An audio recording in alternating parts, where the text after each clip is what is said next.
சொன்னாங்க ஸல்லல்லாஹு அலைஹி வஸல்லம், 3 பெயர்களுடைய துஆவை அல்லாஹ் ஒரு பொழுதும் தட்ட மாட்டான். அதில் முதலாவது சொன்னார்கள் அல் இமாமுல் ஆதில், நீதமான ஒரு இமாம், தலைவர்.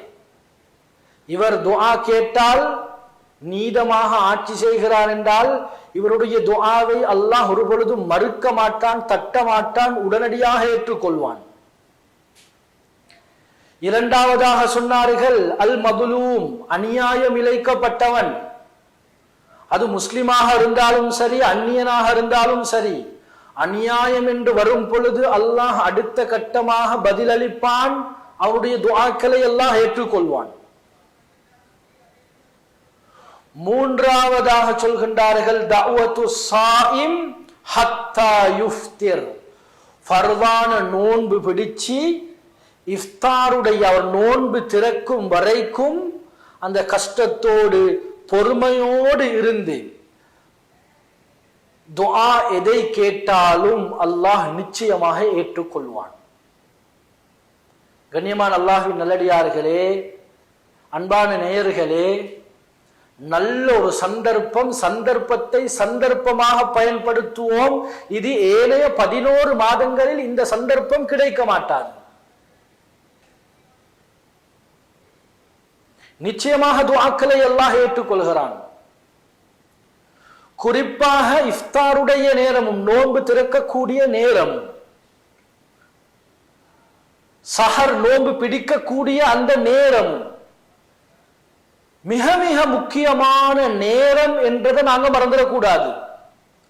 ஏனைய காலங்கள்ல போல இந்த நேரத்துல மொபைல் போன்கள்லையும், இந்த ஃபேஸ்புக்ல, இந்த யூடியூப்ல, ஏனைய இதர தளங்கள்ல நாங்க இல்லாம இந்த 2 நேரத்தை மாத்திரம் நாங்க ஒழுங்கான முறையில துஆல மாத்திரம் நாங்க பயன்படுத்துவோம் என்றிருந்தா உண்மையிலே அல்லாஹுடைய உதவியை நேரடியாக பார்க்கறதுக்கு இயலும்.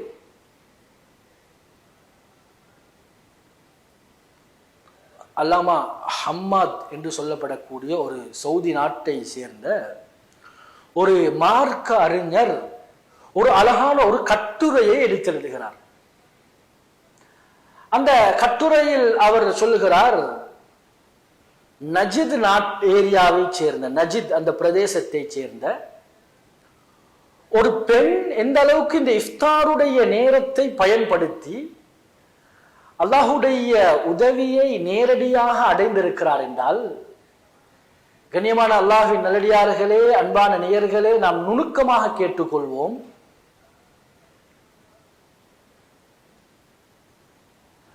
அந்த பெண் 2 குழந்தைகளோடு கணவனோடு வறுமை கோட்டுக்கு கீழால் வாழ்ந்து கொண்டிருக்கிறார். கணவன் ஒவ்வொரு நாளும் கூலி வேலை செய்துவிட்டு மாலையாகும் பொழுது வீடு திரும்புவான்.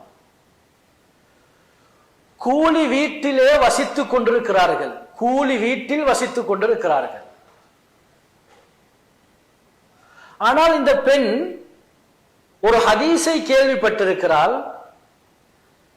இஃப்தாருடைய நேரத்திலும் சஹருடைய நேரத்திலும் நிச்சயமாக அல்லாஹ் துஆக்களை ஏற்றுக்கொள்கிறான், எந்தவித சந்தேகமும் இல்லாமல் என்று ஸல்லல்லாஹு அலைஹி வஸல்லம் அவர்களுடைய அந்த ஹதீஸை கேள்விப்பட்டிருக்கிறார்.